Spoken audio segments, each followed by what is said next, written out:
Covering the wars here 20 years ago, we found that most Bosnian Muslims are not devout. We heard rumours about foreign extremists, but facts were scarce, and journalists who approached them were threatened. Then, as now, a small ideologically motivated group, though, can have a big effect in changing a conflict.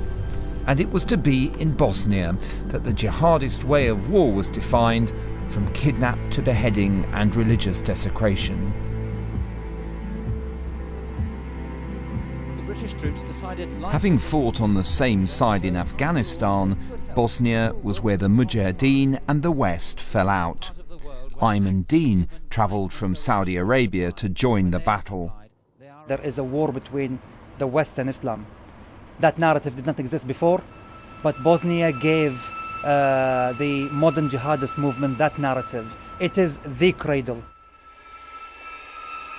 During nearly 4 years in Bosnia, 900 Mujahideen fought there, 300 being killed in battle. These unmarked tombstones show where some were buried.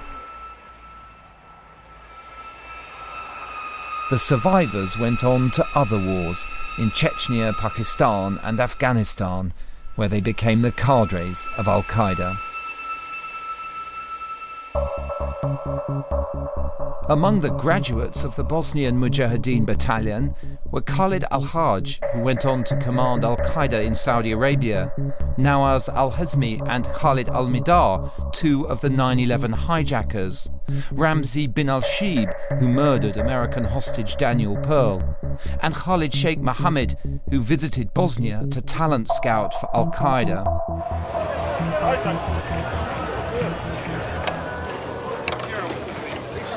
This is Bosnia today, European and largely secular. When people go to a football game, the drunk mingle with those in hijabs. And Bosnian team shirts disguise who is a Serb, a Croat or a Muslim.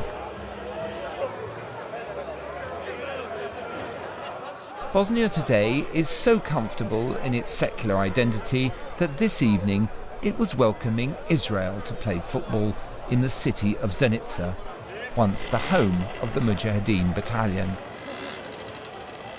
But not everything in Zenica was quite as chilled as it seemed. There is, though, of course, a heightened sense of threat here at the moment.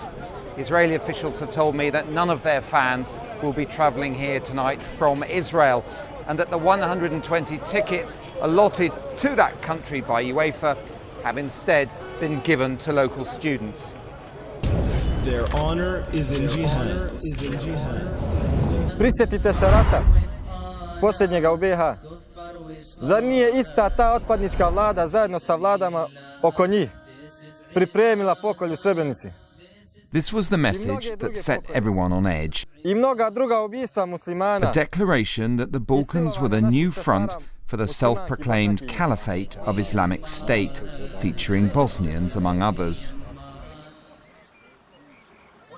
Talking to the security minister on what used to be Sarajevo's front line, it's clear that legacy of the former war creates a worrying potential for ethnic violence. Terrorism, when it takes place here, in a certain way disturbs and unsettles still very complicated and fragile trust in coexistence of many ethnicities living together here in Bosnia and Herzegovina. So, immediately after any significant terrorist activity, the question is raised of sustainability of Bosnia and Herzegovina as a state.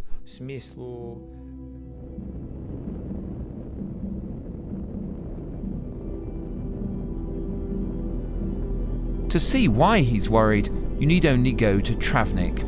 It was once evenly integrated between Serbs, Croats and Muslims, but the Mujahideen helped drive out most of the Serbs and Croats, and in this frozen conflict, very few who left during the war have returned during the past 20 years. At the school, classes continue with segregated pupils and syllabuses. Croats on one side of the building, Muslim children on the other.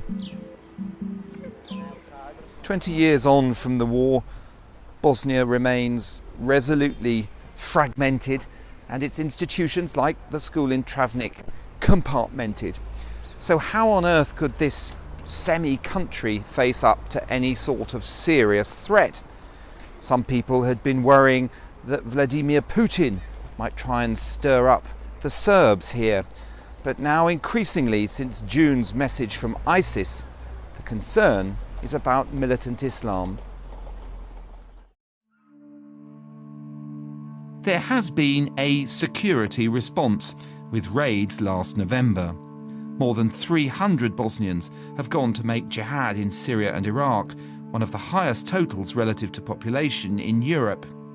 The authorities have targeted recruiters and returned fighters, men like Fikret Hadjic, who's been charged with fighting for ISIS in Syria. We tracked him down.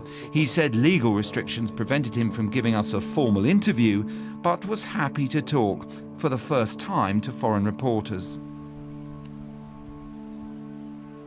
In the mid-90s, Fikret told us, he was one of the Bosnians serving with the Mujahideen.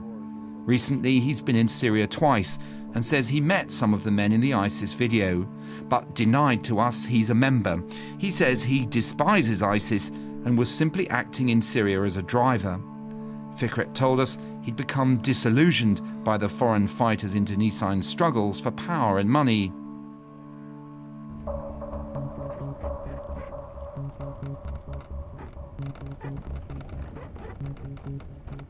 We travelled to one of Bosnia's several Salafi or strict Muslim communities.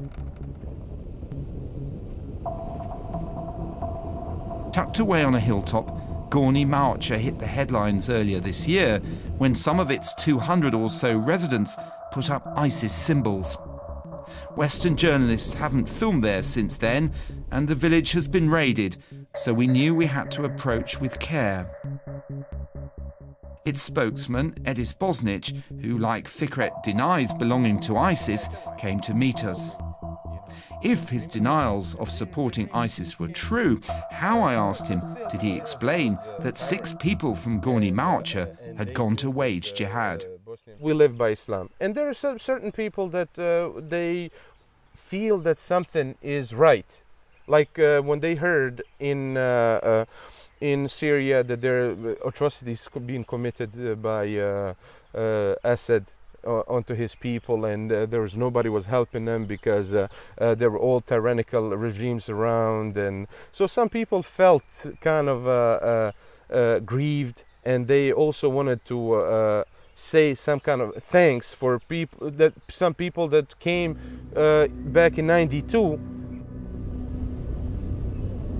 We travelled up into the village, and it was clear that while these people say they're not ready to follow their latest call for jihad in the Balkans, Salafists here do want in the long term to turn Bosnia into a fundamentalist country.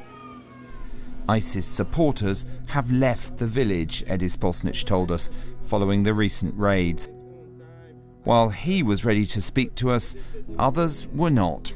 Our welcome wore out pretty quickly, and he suggested we leave.